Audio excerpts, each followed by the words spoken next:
History of Modern India 262, Chapter 11 Indian National Congress.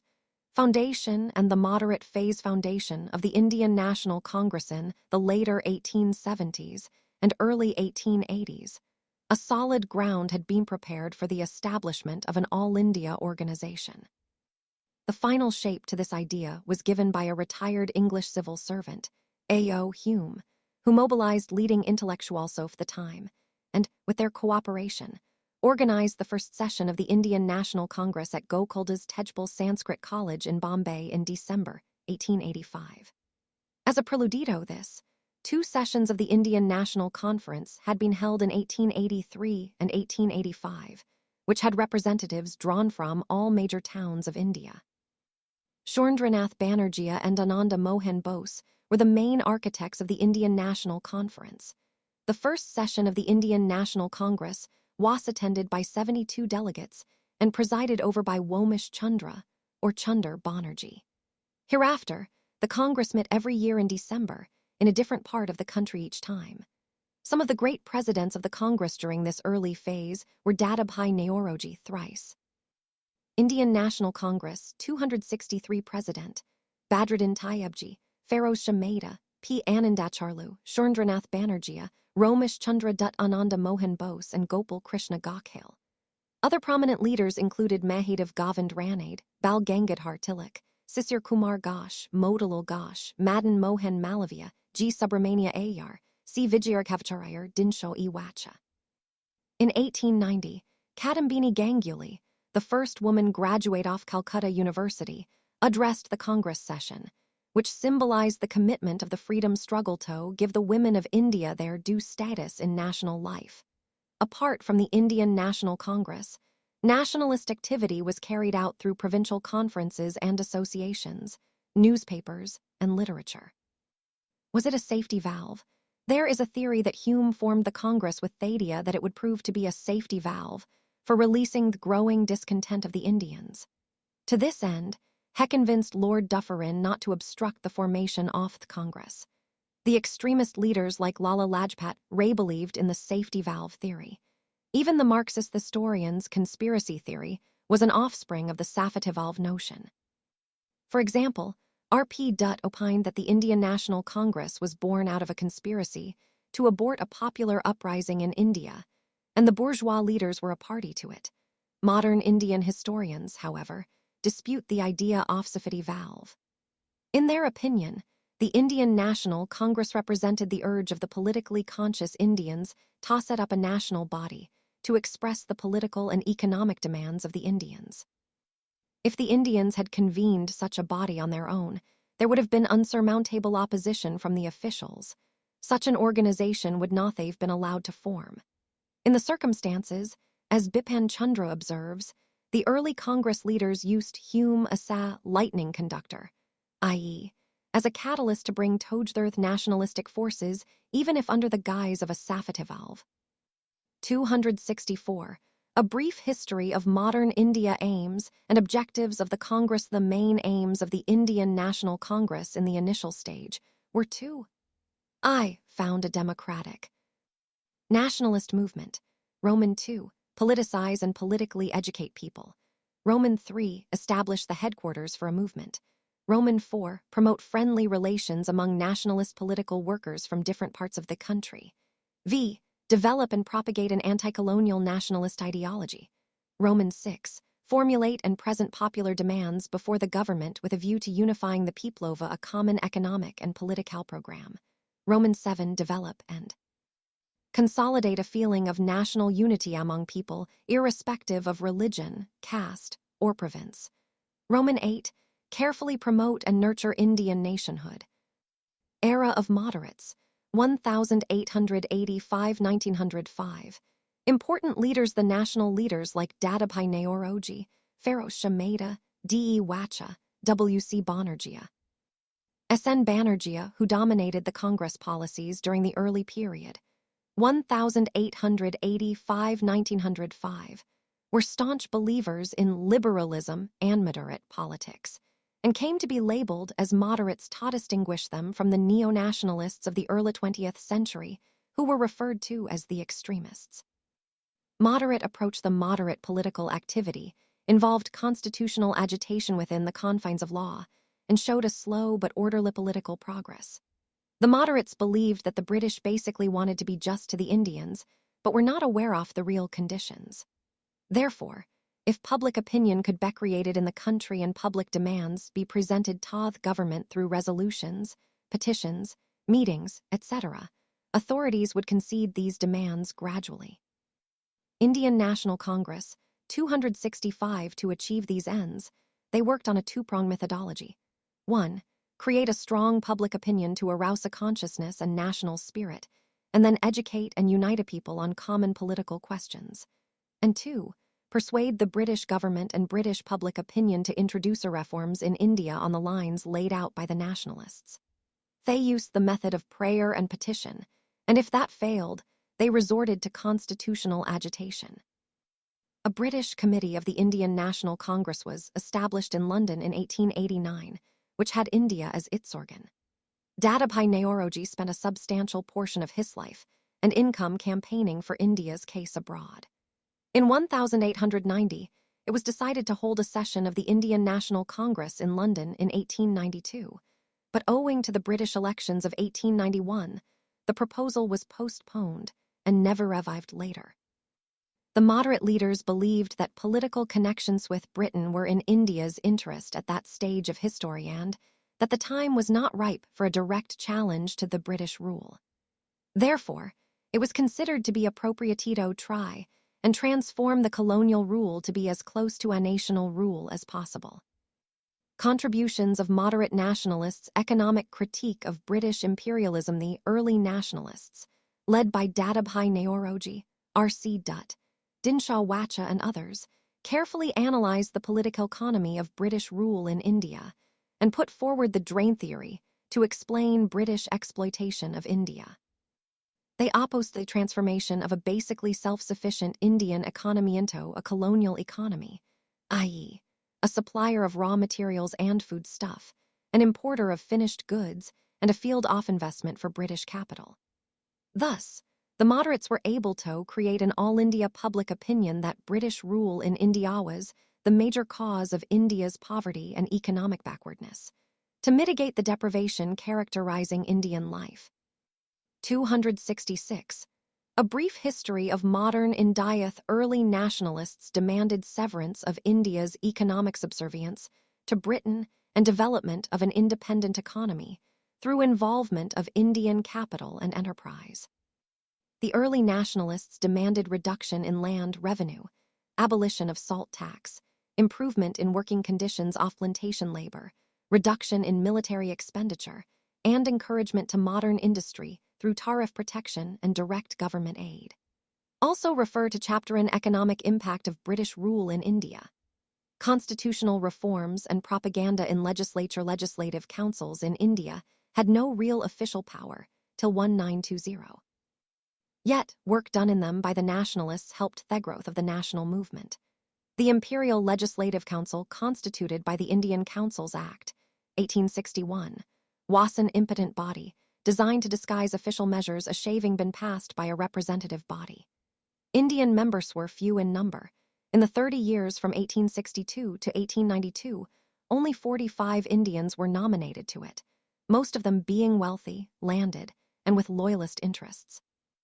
Only a handful of political figures and independent intellectuals such as Sid Ahmed Khan, Christodas Pal, V.N. Mandlik, K.L. Nolkar, and Rash Bihari Ghosh, also written as Rash Bihari Ghosh, were among those nominated. From 1885 to 1892, the nationalist demands for constitutional reforms were centered around I. Expansion of councils, i.e., greater participation of Indians in councils, and Roman II. Reform of councils, i.e., more powers to councils, especially greater control over finances. The early nationalists worked with the long-term objective of a democratic self-government. Their demands for constitutional reforms were meant to have been conceded in 1892 in the form of the Indian Councils Act. These reforms were severely criticized at Congress sessions, where the nationalists made no secret of their dissatisfaction with them. Now, they demanded A majority of elected Indians, and Roman II, control over the budget, i.e., the power to vote upon and amend the budget. They gave the Indian National Congress 267 slogan, "No taxation without representation." Gradually, the scope of constitutional demands was widened. Dadabhai Naoroji, 1904, Gopal Krishna Gokhale, 1905, and Lokmanya Tilak, 1906, demanded self-government on the lines of the self-governing colonies of Canada and Australia. Also, leaders like Feroz Shah Mehta and Gokhale put government policies and proposals to severe criticism. The British had intended to use the councils to incorporate the more vocal among Indian leaders, so as to allow them to let off their political steam, while theimpotent councils could afford to remain deaf to their criticism. But the nationalists were able to transform the councils into forums for ventilating popular grievances, for exposing the defects of an indifferent bureaucracy, for criticizing government policies proposals, raising basic economic issues, especially regarding public finance. Indian Councils Act, 1892 main provisions black circle number of additional members in Imperial Legislative Council and the Provincial Legislative Councils was raised. In Imperial Legislative Council, now the Governor-General could have 10 to 16 non-officials, instead of 6 to 10 previously. Black circle the non-official members of the Indian Legislative Council were to be nominated by the Bengal Chamber of Commerce and Provincial Legislative Councils. The members could be recommended by universities, municipalities, zamindars, and chambers of commerce. So, the principle of representation was introduced. Black circle budget could be discussed. Black circle questions could be asked. Limitations: black circle the officials retain their majority in the council, thus making ineffective the non-official voice. Black circle the reformed Imperial Legislative Council met, during its tenure till 1909, on an average for only 13 days in a year, and the number of unofficial Indian members present was only 5 out of 24. Black circle the budget could not be voted upon, nor could any amendments made to it. Black circle supplementaries could not be asked, nor could answers to any question be discussed. 268. A brief history of modern India. The nationalists were, thus, able to enhance their political stature and build a national movement while undermining the political and moral influence of imperialist rule. This helped in generating anti-imperialist sentiments among the public.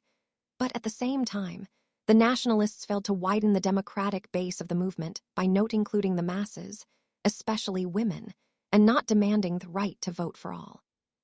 Campaign for general administrative reforms. The moderates campaigned on the following grounds.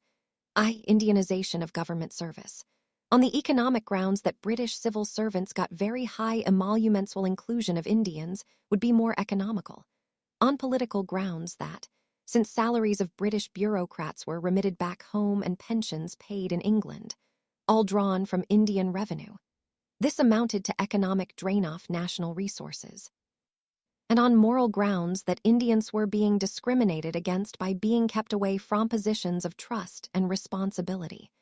Roman II, call for separation of judicial from executive functions. Roman III, criticism of an oppressive and tyrannical bureaucracy and an expensive and time-consuming judicial system.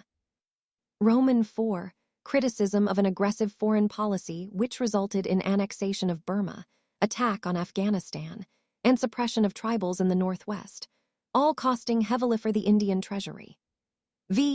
Call for increase in expenditure on welfare, i.e., sanitation, education, especially elementary and technical irrigation works and improvement of agriculture, agricultural banks for cultivators, etc. Roman VI, demand for better treatment for Indian labor abroad in other British colonies where they faced oppression and racial discrimination. Protection of civil rights. Civil rights included the right to speech, thought, association, and a free press. Through an incessant campaign, the nationalists, Indian National Congress, 269, were able to spread modern democratic ideas, and soon the defense of civil rights became an integral part of the freedom struggle. It was due to the increased consciousness that there was a great public outrage at the arrest of Tilak and several other leaders and journalists in 1897, and at the arrest and deportation of the Naidu brothers without a trial. Also refer to chapter on development of press in India. An evaluation of the early nationalists. The early nationalists did a great deal to awaken the national sentiment, even though they could not draw the masses taught them. They represented the most progressive forces of the time. Roman 2.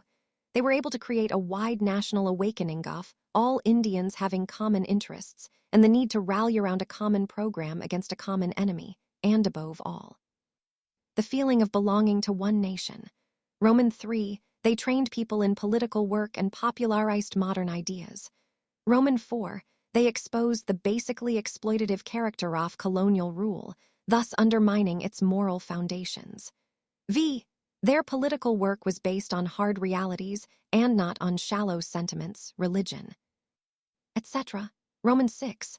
They were able to establish the basic political truth that India should be ruled in the interest of Indians. Roman 7. They created a solid base for a more vigorous, militant, mass-based national movement in the years that followed. Roman 8. However, they failed to widen their democratic base and the scope of their demands. Views you don't realize our place in the history of our country. The semmemorials are nominally addressed to the government. In reality, they are addressed to the people so that they may learn how to think in these matters. This work must be done for many years without expecting any other results, because politics of this kind is altogether new in this land. Justice Mahadev Govind Ranade to Gokhale, 1891. 270.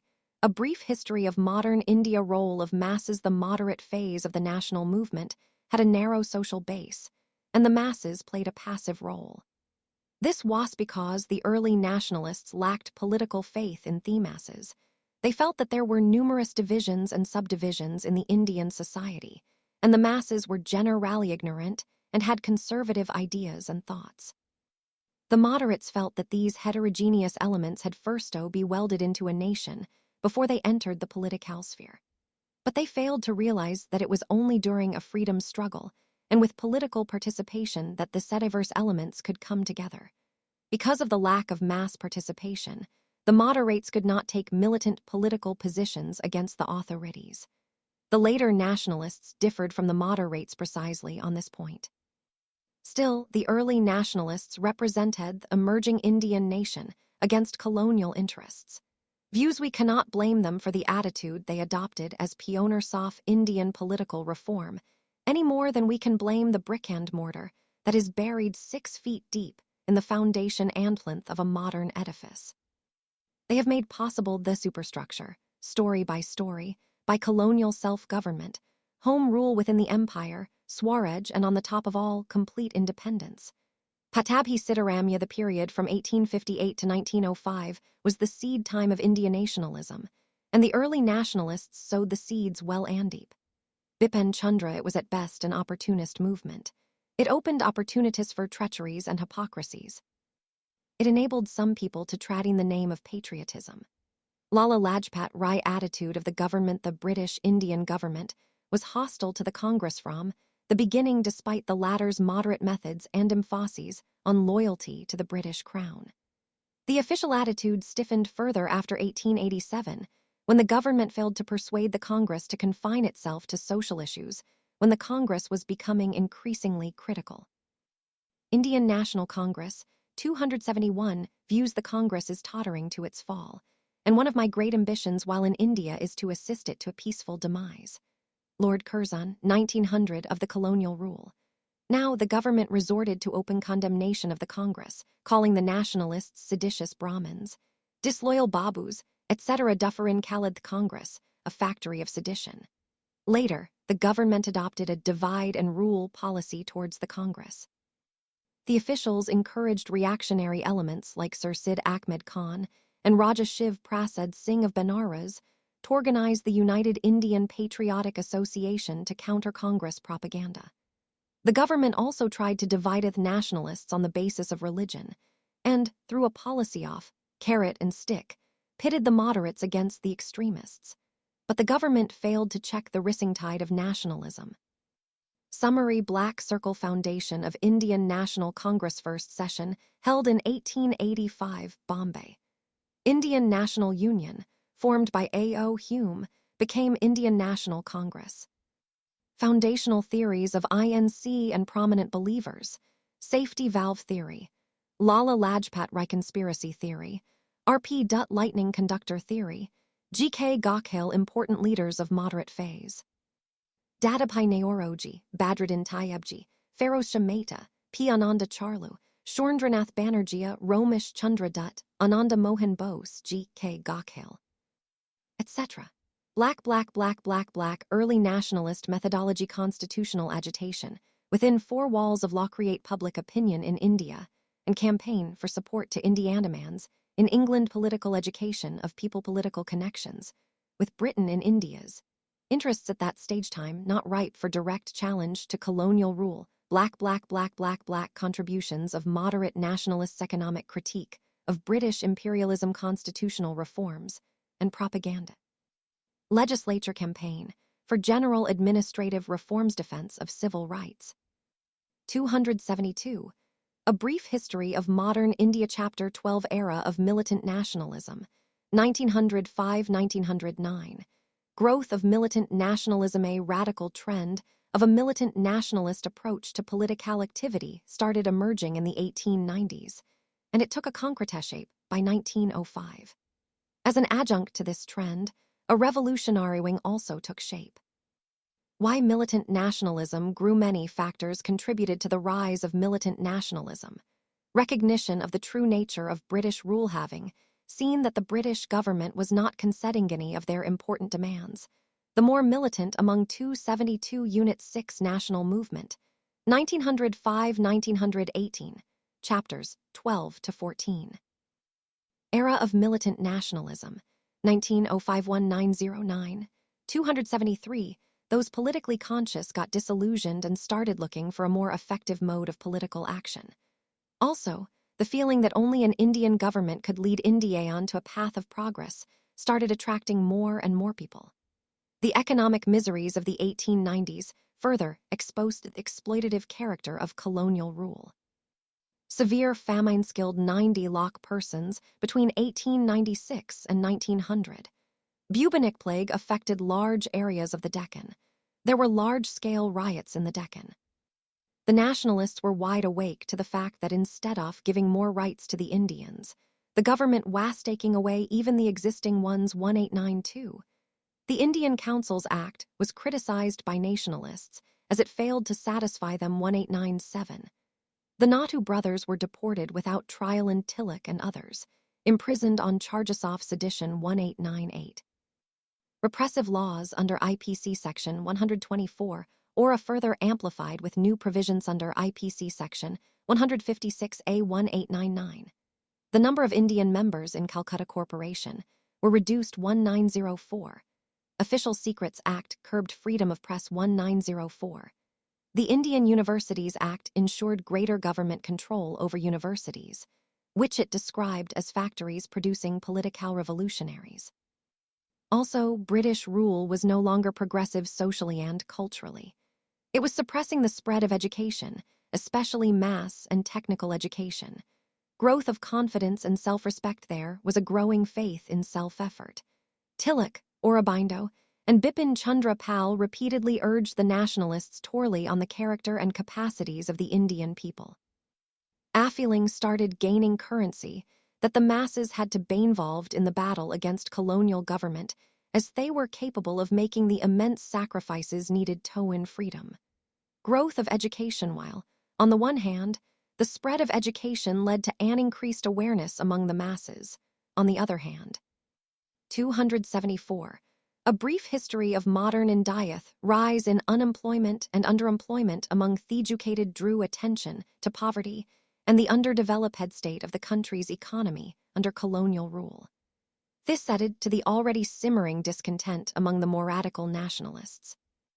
International influences. Remarkable progress made by Japan after 1868, and its emergence as an industrial power, opened the eyes of Indians to the fact that economic progress was possible even in an Asian country without any external help. The defeat of the Italian army by Ethiopians, 1896, the Boer Wars, 1899-1902, where the British faced reverses, and Japan's victory over Russia, 1905, demolished myths of European invincibility. Also, the nationalists were inspired by the nationalist movements worldwide, in Ireland, Russia, Egypt, Turkey, Persia, and China.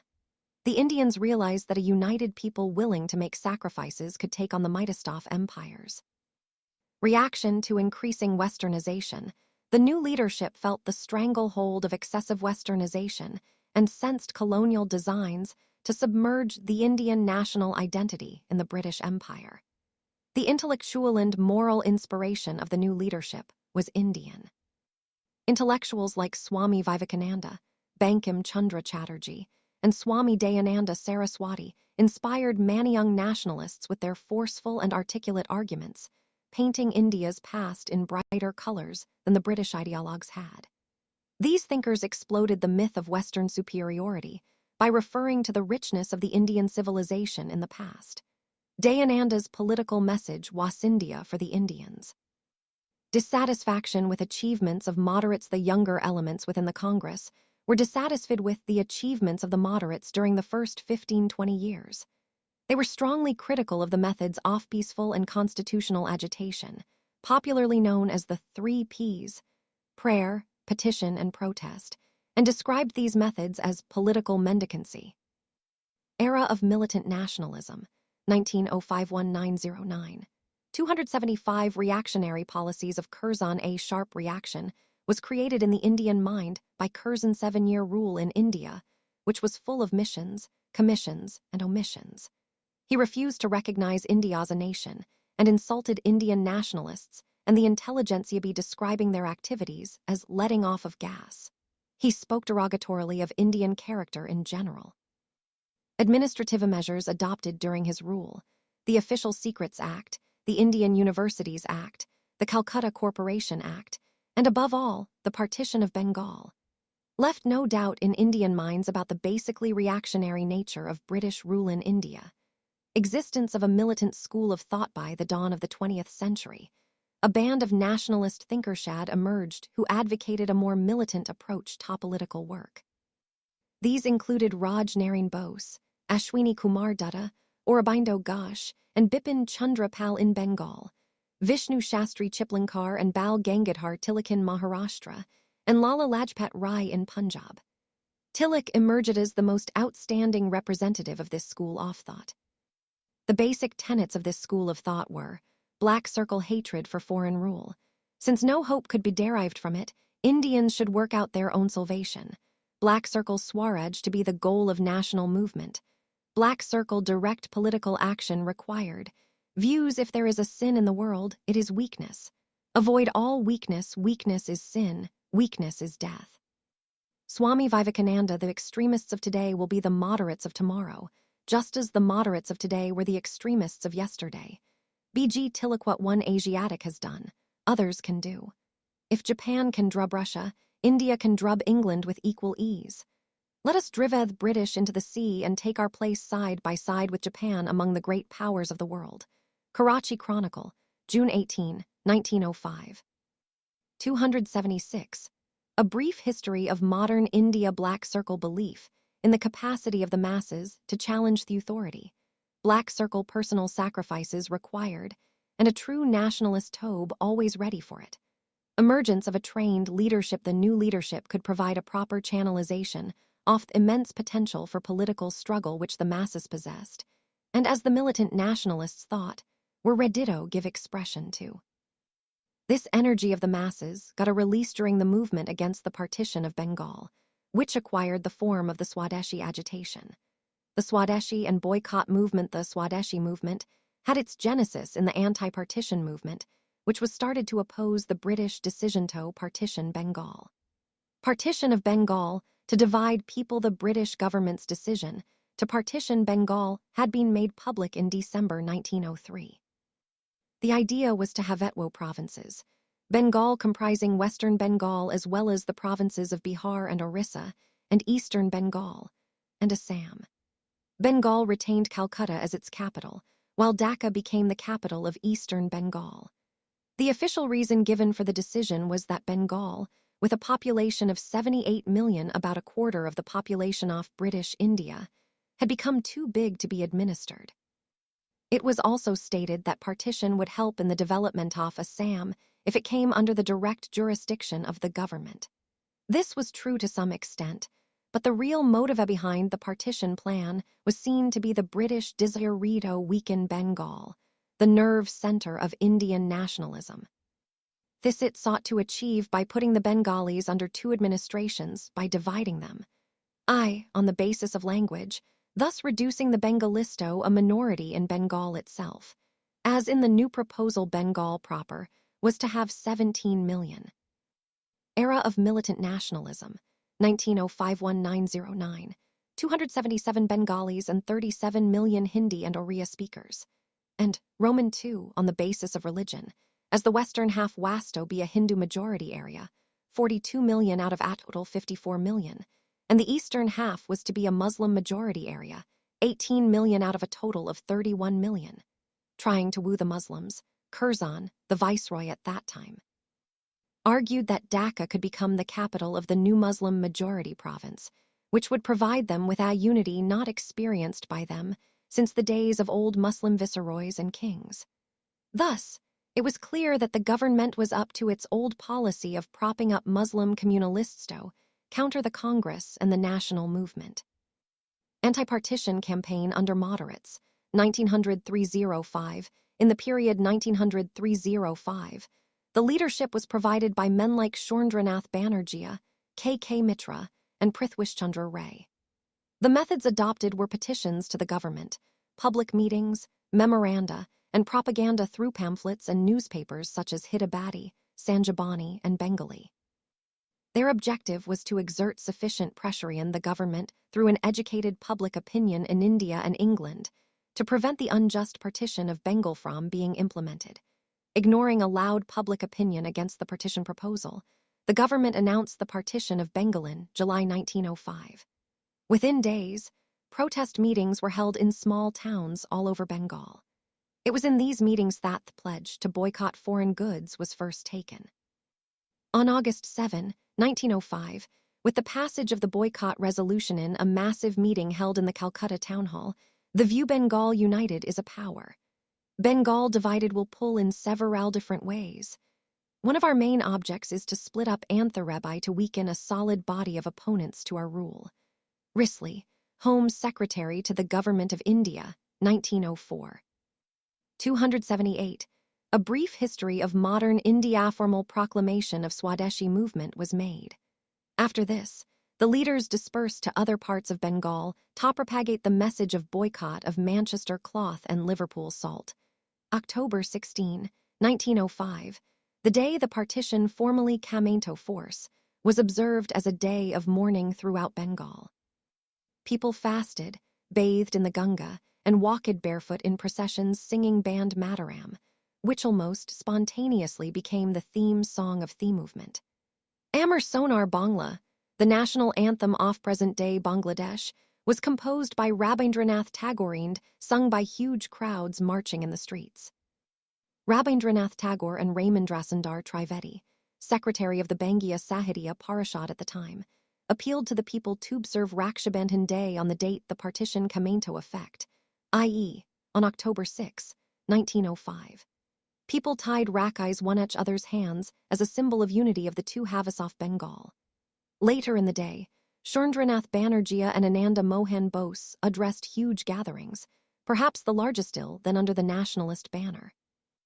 Within a few hours off the meeting, Rs. 50,000 was raised for the movement. Soon, the movement spread to other parts of the country, in Pune and Bombay under Tilak, in Punjab under Lala Lajpat Rai and Ajit Singh, in Delhi under Sid Haider Raza, and in Madras under Chidambaram Pillai.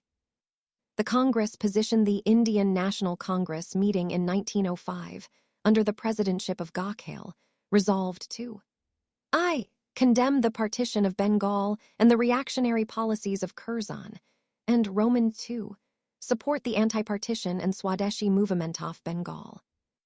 The militant nationalists led by Tilak, Lajpat Rai, Bipin Chandra Pal, and Aurobindo Ghosh wanted the movement Tobe taken outside Bengal to other parts of the country and go beyond a boycott of foreign goods to become a full-fledged political mass struggle with the goal of attaining Swaraj. But the moderates, dominating the Congress at that time, were not willing to go that far. However, a big step forward was taken at the Congress session held at Calcutta. Era of Militant Nationalism, 1905-1909, 279-1906, under the presidentship of Dadabhai Naoroji, where it was declared that the goal of the Indian National Congress was self-government or Swaraj like the United Kingdom or the colonies of Australia or Canada.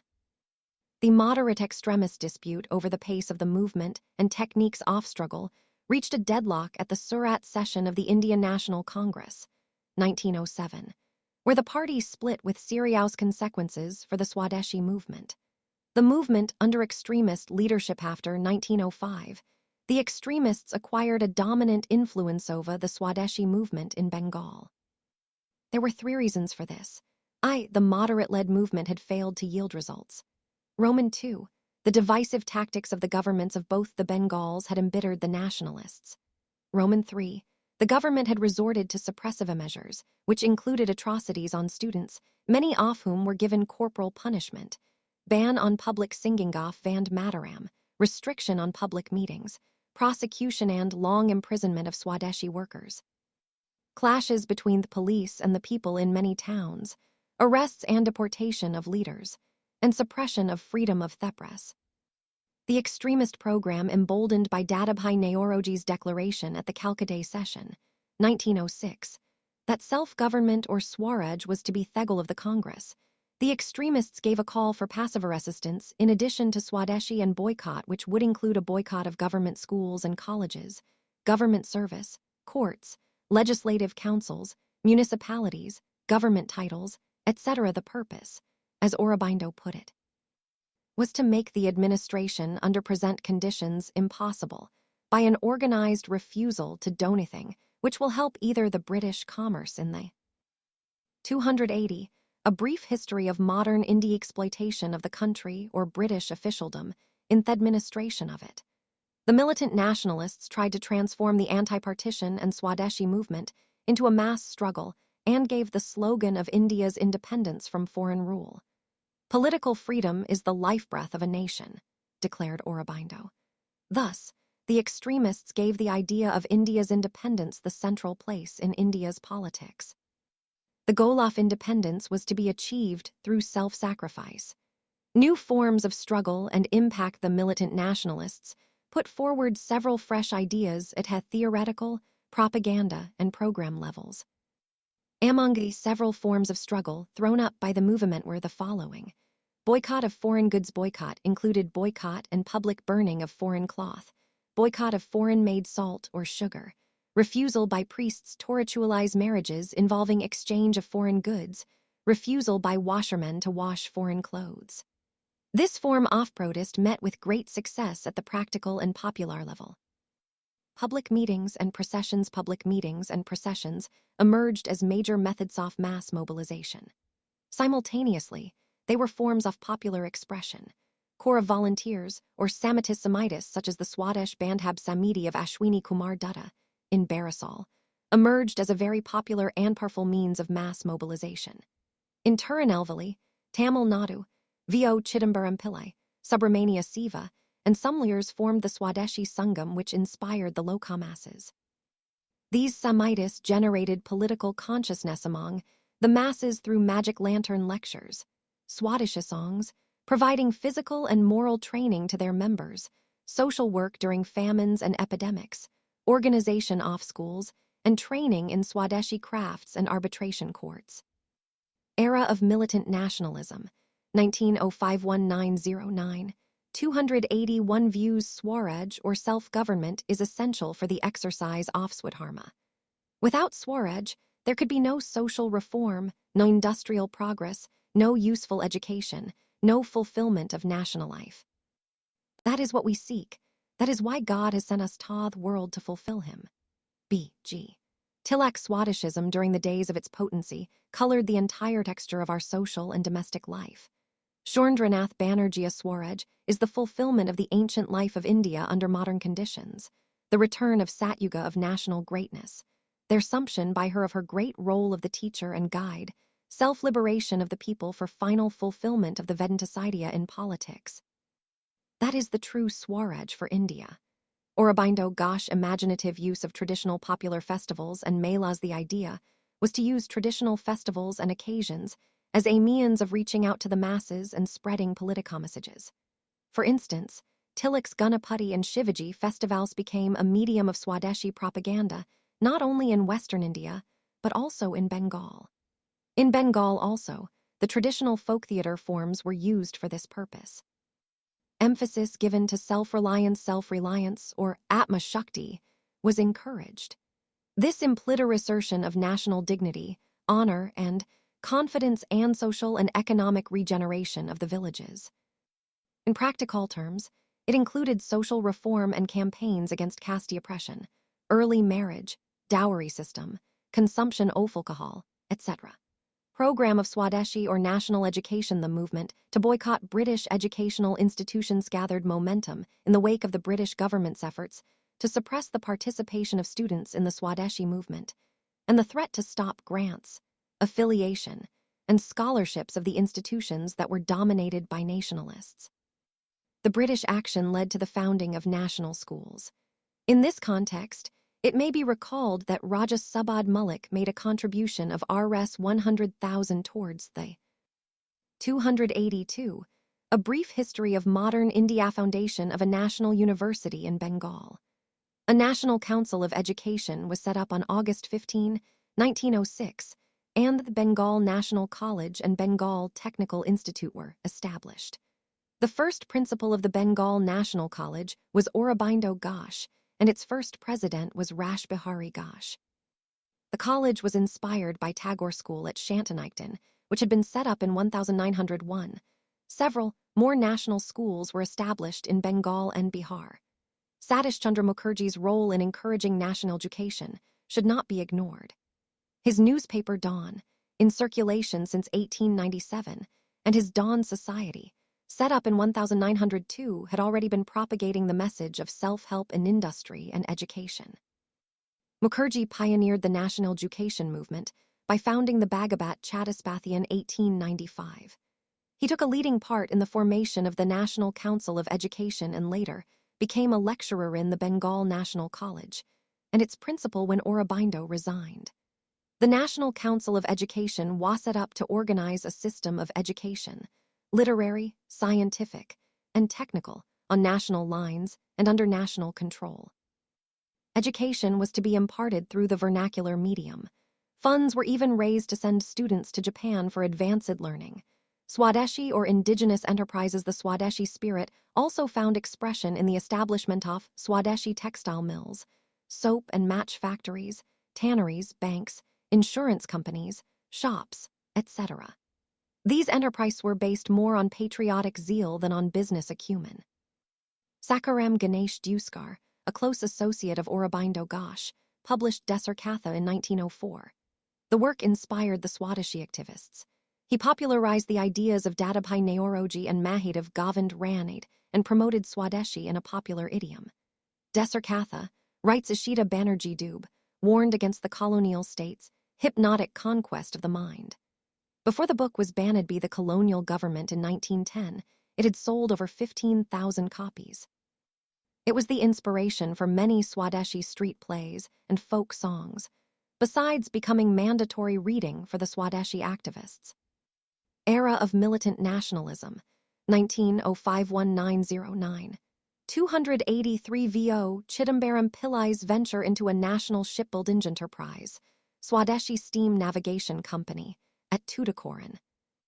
However, gave a challenge to the British Indian Steam Navigation Company. There had been a consciousness even in the 1890s that Indian products should be encouraged in the face of the onslaught of the imported foreign goods. To this effect, members of the Tagore family and other leaders had been organizing melas, fairs, to exhibit Indian handicrafts and putting up stores for their sale so that their production could be encouraged. Rabindranath Swadeshi Bandar, 1897, Jogchandra Shohuri's Indian Stores, 1901, and Sarala Debai's Lakshmir Bandar, 1903, were all efforts in this direction. The Bengal Chemicals Factory had been established by Prafulachandra Ray in 1893, and attempts were made to manufacture porcelain in 1901, as pointed out by Sumit Sarkar.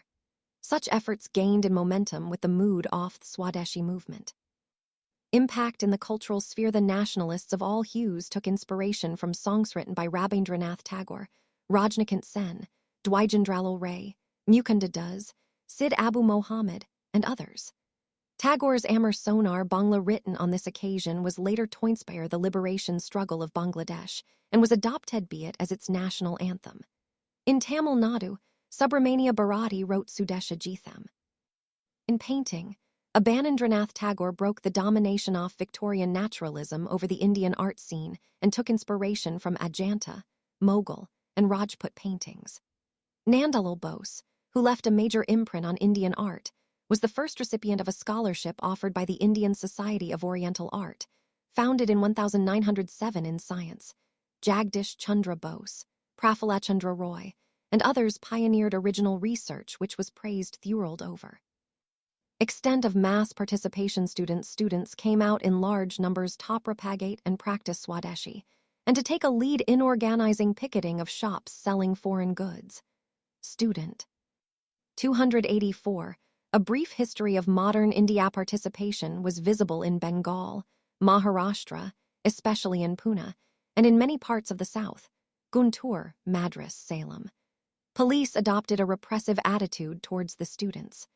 Schools and colleges whose students participate in the agitation were to be penalized by disaffiliating them or stopping of grants and privileges to them. Students who were found guilty of participation were to be disqualified for government jobs or for government scholarships, and disciplinary action, fine, expulsion, arrest, beating, etc., was to be taken against them. Women who were traditionally home-centered, especially those of the urban middle classes, took active part in processions and picketing. From now onwards, they were to play a significant role in the national movement. Stand of Muslims. Some of the Muslims participated. Barrister Abdul Rasul, Liaquat Hussain, Ghaznavi, Maulana Azad, who joined one of the revolutionary terrorist groups. But most of the upper and middle-class Muslims stayed away, or led by Nawab Salimullah of Dhaka, supported the partition in the plea that it would give them a Muslim-majority East Bengal. To further government interests, the All India Muslim League was propped up on December 30, 1905, as an anti-Congress front, and reactionary elements like Nawab Salimullah of Dhaka were encouraged. Also, the nature of the Swadeshi movement, with leaders evoking Hindu festivals and goddesses for inspiration, tended to exclude the Muslims. Labor unrest and trade unions. In the beginning, some strikes were organized on the issue of rising prices and racial insult, primarily in the foreign-owned companies. In September 1905, more than 250 Bengali clerks of the Burn Company, Howrah, walked out in protest against a derogatory work regulation. In July 1906, a strike of workers in the East Indian Railway resulted in the formation of a railwaymen's union. Between 1906 and 1908, strikes in the jute mills were very frequent, at times affecting 18 out of 18 mills. Subramania Siva and Chidambaram Pillai led strikes in Tuticorin and Tirunelveli in a foreign-owned cotton mill. In Rawalpindi, Punjab, the arsenal and railway workers went in strike led by Lala Lajpat Rai and Ajit Singh. However, era of militant nationalism, 1905-1909, 285, by summer of 1908, the labor unrest subsided under strict action. Thus, the social base of the movement expanded to include certain sections of the zamindari, the students, the women, and the lower middle classes in cities and towns. An attempt was also made to give political expression to economic grievances of the working class by organizing strikes. But the movement was not able to garner support of the Muslims, especially the Muslim peasantry, because of a conscious government policy of divide and rule helped be overlap of class and community at places. All India aspect movements in support of Bengal's unity and the Swadeshi and Boycott agitation were organized in many parts of the country. Tilak, who played a leading role in the spread-off movement outside Bengal, saw in this the ushering in of a new chapter in the history of the national movement. He realized that here was a challenge and an opportunity to organize popular mass struggle against the British rule, to unite the country in a bond of common sympathy.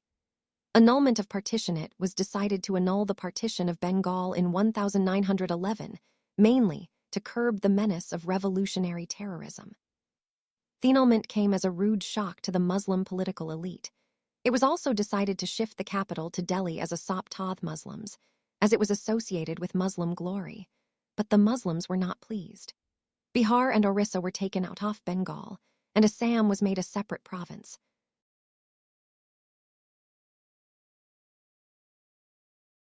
The movement fizzles out by 1908, the open phase, as different from the underground revolutionary phase of the Swadeshi and Boycott Movement, was almost over. This was due to many reasons. Black Circle, there was severe government repression. 286. A brief history of modern India. Black Circle, the movement failed to create an effective organization or a party structure. It threw up an entire gamut of technoquest that later came to be associated with Gandhian politics, non-cooperation, passive resistance, filling of British jails, social reform, and constructive work, but failed to give the techniques a disciplined focus. The movement was rendered leaderless, with most leaders either arrested or deported by 1908, and with Aurobindo Ghosh and Bipin Chandra Pal retiring from active politics. Internal squabbles among leaders, magnified by the Surat Split, 1907, did much harm to the movement. The movement aroused the people, but did not know how to tap the newly released energy or how to find new forms to give expression to popular resentment. The movement largely remained confined to the upper and middle classes and zamindars, and failed to reach the masses, especially the peasantry. Non-cooperation and passive resistance remained mere ideas. It is difficult to sustain a mass-based movement at a high pitch for too long. Movement, a turning point despite its gradual decline into inactivity, the movement was a turning point in modern Indian history. It proved to be a leap forward in more ways than one. Hitherto untouched sections, students, women, workers, some sections of urban and rural population, participated. All the major trends of the national movement, from conservative moderation to political extremism, from revolutionary activities to incipient socialism, from petitions and prayers to passive resistance and non-cooperation, emerged during the Swadeshi movement. The richness of the movement was not confined to the political sphere, but encompassed art, literature, science, and industry also. People were aroused from slumber, and now they learned to take bold political positions and participate in new forms of political work. Era of militant nationalism, 1905-1909, 287 Moderates 1. Social base, zamindars and upper middle classes in towns 2. Ideological inspiration, Western liberal thought and European history 3. Believed in England's providential mission in India 4. Believed political connections with Britain to be in India's social, political, and cultural interests 5. Professed loyalty to the British Crown 6. Believed that the movement should be limited to middle-class intelligentsia, masses not yet ready for participation in political work 7. Demanded constitutional reforms and share for Indians in services 8. Insisted on the use of constitutional methods only 9. They were patriots and did not play the role of a comprador class. Extremists 1. Social base, educated middle and lower middle classes in towns 2. Ideological inspiration, Indian history, cultural heritage, and Hindu traditional symbols 3. Rejected providential mission theory as an illusion 4. Believed that political connections with Britain would perpetuate British exploitation of India 5. Believed that the British Crown was unworthy of claiming Indian loyalty 6. Had immense faith in the capacity of masses to participate and to make sacrifices 7. Demanded Swaraj as the panacea for Indian ills 8. Did not hesitate to use extra-constitutional methods like boycott and passive resistance to achieve their objectives 9. They were patriots who made sacrifices for the sake of the country. Differences between moderates and extremists, Black Circle, the Swadeshi campaign, undermined the hegemony of colonial ideas and institutions. The future struggle was to draw heavily from the experience gained. Moderate methods give way to extremist modes with the coming of the Swadeshi and Boycott Movement. It became clear that the moderates had outlived their utility. 288. A brief history of modern India. Their politics of petitions and speeches had become obsolete. They had not succeeded in keeping pace with time, and this was highlighted by their failure to get the support of the younger generation for their style of politics. Their failure to work among the masses had meant that their ideas did not take root among the masses. Even the propaganda by the moderates did not reach the masses. No all-India campaigns of the scale of the Swadeshi and Boycott Movement had been organized earlier by the moderates, and in this campaign, they discovered that they were not its leaders, which was rather natural. The extremist ideology and its functioning also lacked consistency. Its advocates ranged from open members and secret sympathizers to those opposed to any kind of political violence. Its leaders, Aurobindo, Tilak, Bipin Pal, and Lala Lajpat Rai, had different perceptions of their goal. For Tilak, Swaraj meant some sort of self-government, while for Aurobindo it meant complete independence from foreign rule. But at the politico-ideological level, their emphasis on mass participation and on the need to broaden the social base-off the movement was a progressive improvement upon the moderate politics. They raised patriotism from a level of academic pastime to one of service and sacrifice for the country. But the politically progressive extremists proved to be social reactionaries. They had revivalist and obscurantist undertones attached to their thoughts. Tilak's opposition to the age of consent bill, which would have raised the marriageable age for girls from 10 years to 12 years, even though his objection was mainly that such reforms must come from people governing themselves and not under an alien rule.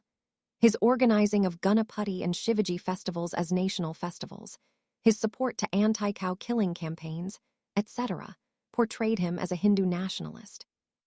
Similarly, Bipin Pal and Aurobindo spoke of a Hindu nation and Hindu interests. This alienated many Muslims from the movement. Though the seemingly revivalist and obscurantist tactics of the extremists were directed against the foreign rulers, they had the effect of promoting a very unhealthy relationship between politics and religion, the bitter harvests of which the Indians had to reap in later years. Era of militant nationalism, 1905-1909. 289. The Surat Split. The Congress split at Surat came in December 1907, around the time when revolutionary activity had gained momentum. The two events were not unconnected. Run-up to Surat in December 1905, at the Benares session of the Indian National Congress presided over by Gokhale, the moderate extremist differences came to the fore. The extremists wanted to extend the boycott and Swadeshi movement towards outside Bengal, and also to include all forms of associations, such as government service, law courts, legislative councils, etc., within the boycott program and this start a nationwide mass movement. The extremists wanted a strong resolution supporting their program at the Benares session. The moderates, on the other hand, were not in favor of extending the movement beyond Bengal and were totally opposed to boycott of councils and similar associations. They advocated constitutional methods to protest against the Partition of Bengal. As a compromise, a relatively mild resolution condemning the Partition of Bengal and their reactionary policies of Curzon and supporting the Swadeshi and Boycott program in Bengal was passed. This succeeded in averting a split for the moment. At the Calcutta session of the Congress in December 1906, the moderate enthusiasm had cooled a bit because of the popularity of the extremists and the revolutionaries and because of communal riots. Here, the extremists wanted either Tilak or Lajpat Rai as the president, while the moderates proposed the name of Dadabhai Naoroji, who was widely respected by all the nationalists. Finally, Dadabhai Naoroji was elected as the president, and as a concession to the militants, the goal of the Indian National Congress was defined as Swarajya or self-government, like the United Kingdom or the colonies of Australia and Canada. Also, a resolution supporting the program of Swadeshi, boycott, and national education was passed. The word Swaraj was mentioned for the first time, but its connotation was not spelt out, which left the field open for differing interpretations by the moderates and the extremists. 290. A Brief History of Modern India. The extremists, encouraged by the proceedings at the Calcutta session, gave a call for wide passive resistance and boycott of schools, colleges, legislative councils, municipalities, law courts, etc. The moderates, encouraged by the news that council reforms were on the anvil, decided to tone down the Calcutta program. The two sides seemed to be heading for a showdown. The extremists thought that the people had been aroused and the battle for freedom had begun. They felt the time had come for the big push to drive the British out and considered the moderates to be a drag on the movement. They decided that it was necessary to part company with the moderates, even if it meant a split in the Congress. The moderates thought that it would be dangerous at that stage to associate with the extremists whose anti-imperialist agitation, it was felt, would be ruthlessly suppressed by the mighty colonial forces. The moderates saw in the council reforms an opportunity to realize their dream of Indian participation in the administration. Any hasty action by the Congress, the moderates felt, under extremist pressure was bound to annoy the Liberals, then in power in England. The moderates were also ready to part company with the extremists. The moderates failed to realize that the council reforms were meant by the government more to isolate the extremists than to reward the moderates. The extremists did not realize that the moderates could act as their front line of defense against state repression. And neither side realized that in a vast country like India ruled by a strong imperialist power, only a broad-based nationalist movement could succeed.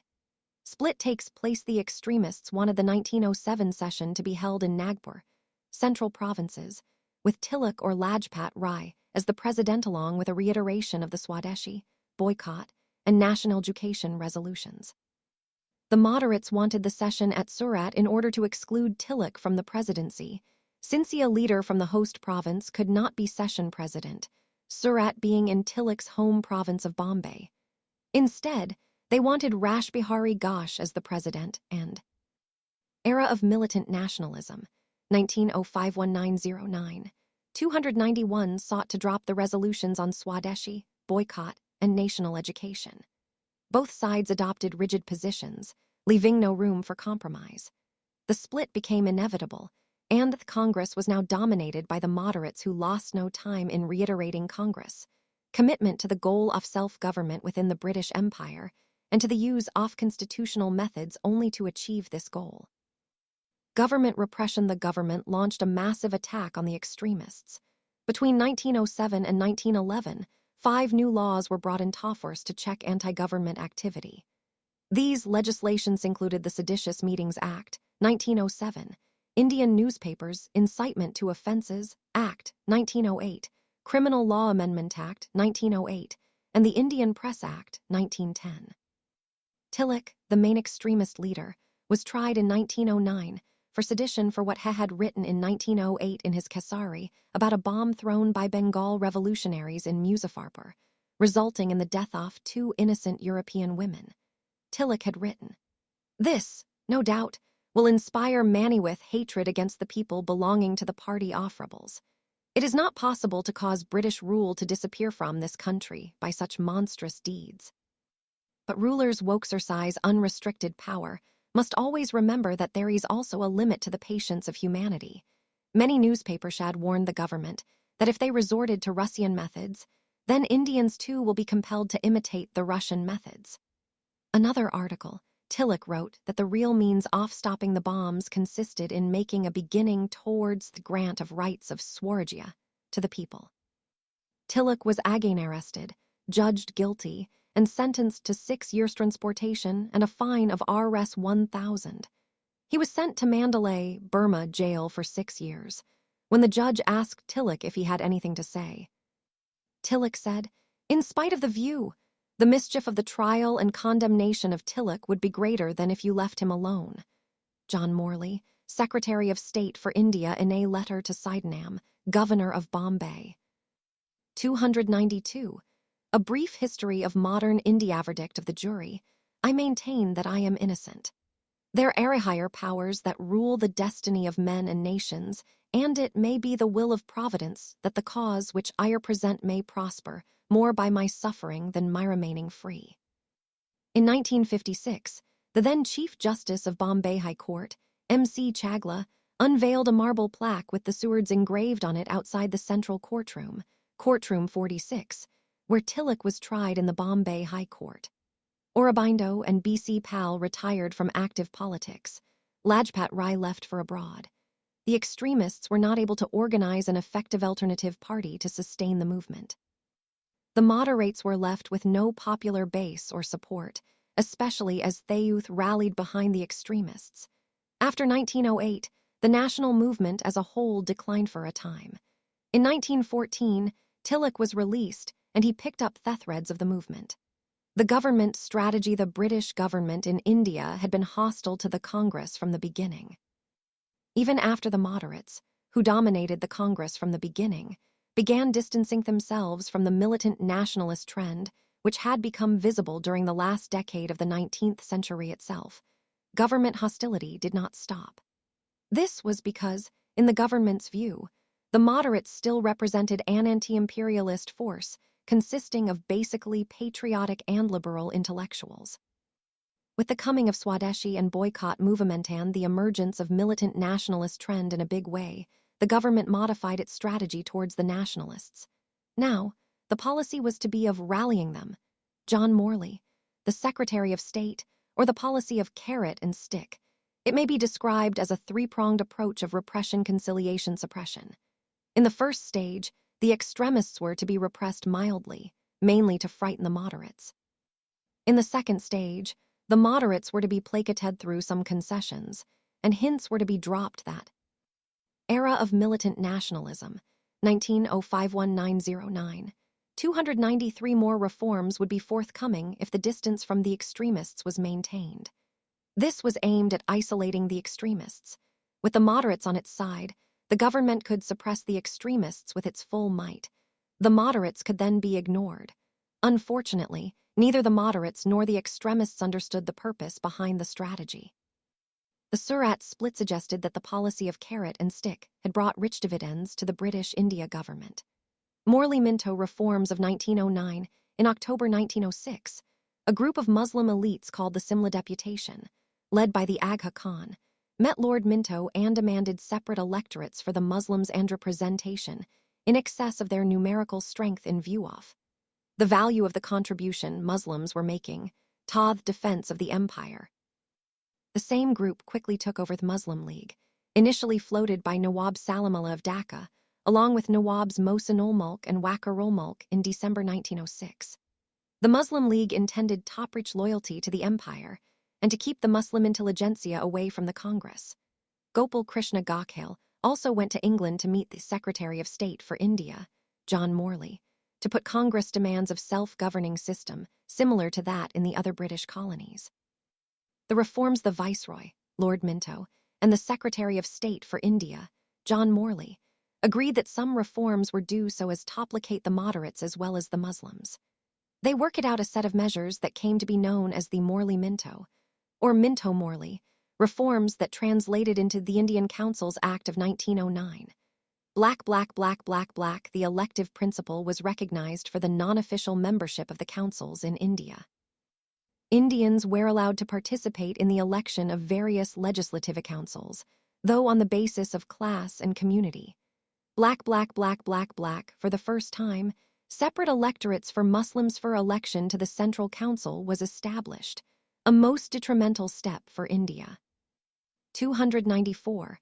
A brief history of modern India. Black, the number of elected members in the Imperial Legislative Council and the Provincial Legislative Councils was increased.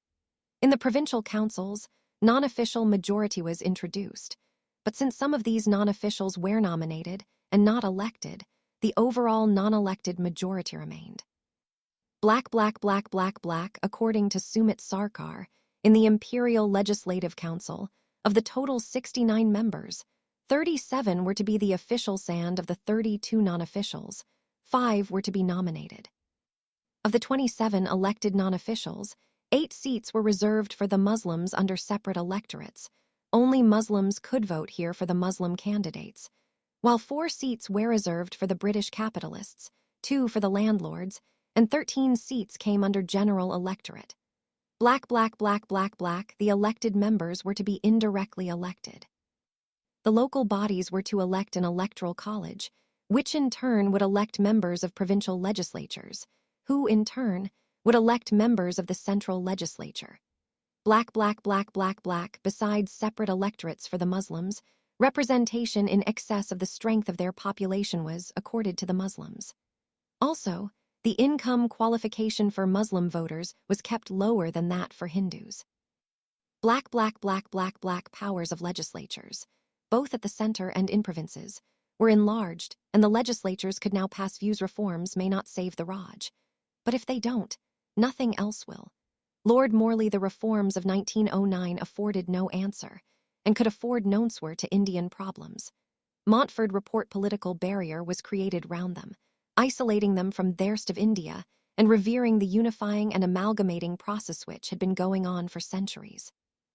The barrier was a small one at first, for the electorates were very limited, but with every extension of franchise, it grew and affected the whole structure of political and social life, like some canker which corrupted the entire system. Jawaharlal Nehru. Era of militant nationalism, 1905-1909, 295 resolutions, which may or may not be accepted, ask questions and supplementaries, vote separate items in the budget though the budget as a whole could not be voted upon. One Indian was to be appointed to the Viceroy's Executive Council. Satyendra Sinha was the first Indian to be appointed in 1909. Evaluation. The reforms of 1909 afforded no answer to the Indian political problem. Lord Morley made it clear that colonial self-government, as demanded by the Congress, was not suitable for India, and he was against the introduction of parliamentary or responsible government in India. He said, if it could be said that this chapter of reforms led directly or indirectly to the establishment of a parliamentary system in India, I, for one, would have nothing at all to do with it. Constitutional reforms were, in fact, aimed at dividing the nationalist ranks by confusing the moderates and at checking the growth of unity among Indians through the obnoxious instrument of separate electorates. The government aimed at rallying the moderates and the Muslims against the rising tide of nationalism. The officials and the Muslim leaders often talked of the entire community when they talked off the separate electorates, but in reality, it meant the appeasement of just a small section of the Muslim elite. Besides, the system of election was too indirect and it gave the impression of infiltration of legislators through a number of sieves. And, while parliamentary forms were introduced, no responsibility was conceded, which sometimes sold to thoughtless and irresponsible criticism of the government. Only some members like Gokhale put to constructive use the opportunity to debate in the councils be demanding universal primary education, attacking repressive policies, and drawing attention to the plight of indentured labor and Indian workers in South Africa. What the reforms of 1909 gave to the people of the country was a shadow rather than substance. The people had demanded self-government, but what they were given instead was benevolent despotism. 296. A brief history of modern India summary. Why militant nationalism grew. 1. Realization that the true nature of British rule was exploitative, and that the British India government, instead of conceding more, was taking away even what existed too. Growth of self-confidence and self-respect. 3. Impact of growth of education, increase in awareness and unemployment. 4. International influences and events which demolished the myth of white European supremacy. These included emergence of Japan, an Asian country, as an industrial power, Abyssinia's Ethiopia victory over Italy, Boer Wars, 1899-1902, in which the British faced reverses, Japan's victory over Russia, 1905, nationalist movements worldwide. 5. Reaction to increasing westernization. 6. Dissatisfaction with the achievements as well as the methods of the moderates. 7. Reactionary policies of Curzon such as the Calcutta Corporation Act, 1899, the Official Secrets Act, 1904, the Indian Universities Act, 1904, and Partition of Bengal, 1905-8. Existence of a militant school of thought. 9. Emergence of a trained leadership. The extremist ideology. I. Hatred for foreign rule. Roman 2. Belief in the capacity of the masses. Roman 3. Swarajya as goal. Roman 4. Advocacy of direct political action and self-sacrifice. The Swadeshi and Boycott Movement began as a reaction to Partition of Bengal, which became known in 1903, was formally announced in July 1905 and came into force in October 1905. The motive behind partition was to weaken Bengal, which was the nerve center of Indian nationalist activity. The official reason given for the partition was that Bengal had become too big to administer, which was true to some extent. Moderate-led anti-partition movement, 1900-305, was under Surendranath Banerjee, K.K. Mitra, Bipin Chandra Rai. Methods included public meetings, petitions, memoranda, propaganda through newspapers and pamphlets. Era of militant nationalism, 1905-1909. 297, the movement under extremists, 1905-08, was led by Tilak, Bipin Chandra Pal, Lajpat Rai, Aurobindo Ghosh. Methods included boycott of foreign cloth and other goods, public meetings and processions, forming corps of volunteer Samitis, use of traditional popular festivals and melas for propaganda, emphasis on self-reliance or Atma Shakti, launching program of Swadeshi or national education, Swadeshi or indigenous enterprises, initiating new trends in Indian painting, songs, poetry, pioneering research in science and later calling for boycott of schools, colleges, councils, government service, etc. Extremists took over because of the failure of the moderates to achieve positive results, divisive tactics of governments of both Bengals, severe government repression. Extent of mass participation, students, women, certain sections of zamindari, labor, some lower middle and middle classes in towns and cities participated for the first time while Muslims generally kept away. Annulment of partition mainly to curb the menace, off-revolutionary terrorism, why Swadeshi movement fizzled out by 1908 severe government repression lack of effective organization, and a disciplined focus with arrest deportation of all leaders. The movement left leaderless split in nationalist ranks narrow social base achievements. A leap forward. Because hitherto untouched sections participated, major trends of later movement emerged. Richness of the movement extended to culture, science, and literature. People educated in bolder form of politics. Colonial hegemony undermined. Black major cause of moderate extremist split at Surat. 1907 moderates wanted to restrict the boycott movement to Bengaland to a boycott of foreign cloth and liquor.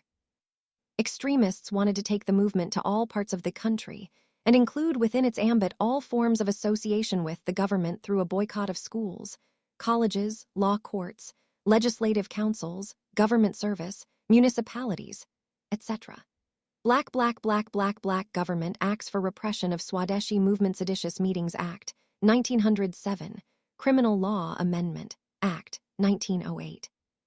298. A Brief History of Modern Indian Newspapers. Incitement to Offenses. Act, 1908. Explosive Substances Act, 1908 Indian Press Act, 1910 Morley Minto Reforms Number of elected members in imperial and provincial legislative councils increased. Elected non-officials still in minority. Non-officials to be elected indirectly. Thus elections introduced for the first time. Separate electorates introduced for Muslims legislatures could pass resolutions, ask questions and supplementaries, vote separate items of the budget. One Indian to be on Viceroy's Executive Council, aimed at dividing the nationalist ranks and at rallying the moderates and the Muslims to the government's side. No responsibility entrusted to legislators. This resulted in thoughtless criticism sometimes. System of election was too indirect.